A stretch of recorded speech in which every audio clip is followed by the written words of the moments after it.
नमस्कार मित्रांनो, आपल्या गप्पा गोष्टी आपल्या यूट्यूब चॅनलवर तुम्हा सगळ्यांचं खूप खूप स्वागत आहे.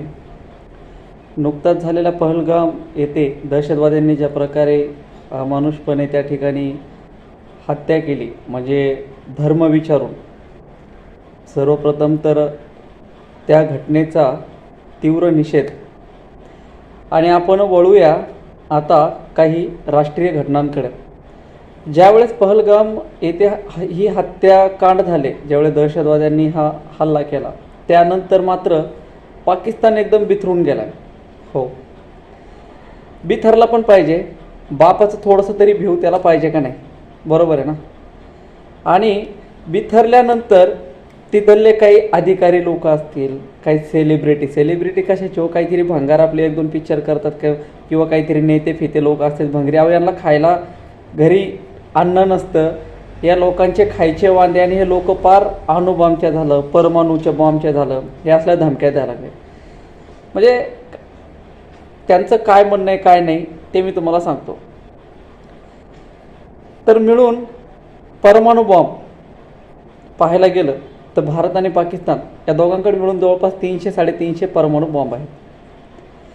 पाकिस्तान म्हणतो की आम्ही भारतावर परमाणू बॉम्ब सोडू, आम्ही अणुबॉम्ब सोडू.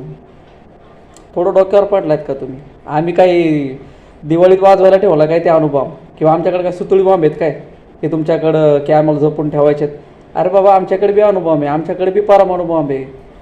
काहीतरी ज्यावेळेस माणूस बिथरतो ना, त्यावेळेस काहीतरी येडेवाकडे शब्द त्याला सुचत असतात, नाही का. आणि त्या पद्धतीनंच तिकडं सध्या काहीतरी येडेवाकडं बोलणं चालू आहे. भारतानं त्यांचं सिंधू नदीचं पाणी बंद केलं.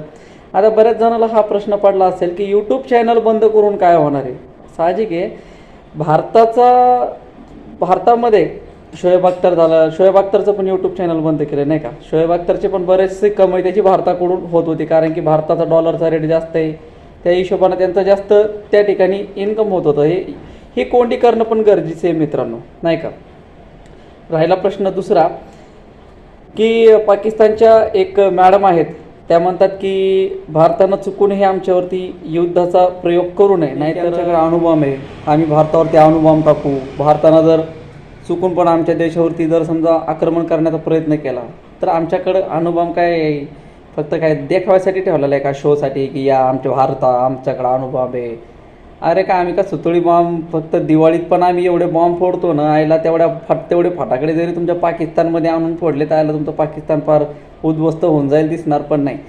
आणि कोणत्या गोष्टीचा तुमचा घमंड आहे हो? अहो, ज्या शरीराचा तुकडा आम्ही काढून बाजूला ठेवला आहे, ठीक आहे, लक्षात घ्या, ज्या शरीराचा आमचाच तुकडा आम्ही बाजूला ठेवला आहे आणि तुम्ही आमच्यावर उडण्याचा प्रयत्न करताय का? म्हणजे शेवटी बापा म्हणजे लोक म्हणजे बापावर उडणार, म्हणजे तुम्ही लय मोठे भारीचे झालात का? अरे तुमच्यात लाजागीचं आहेत का काही?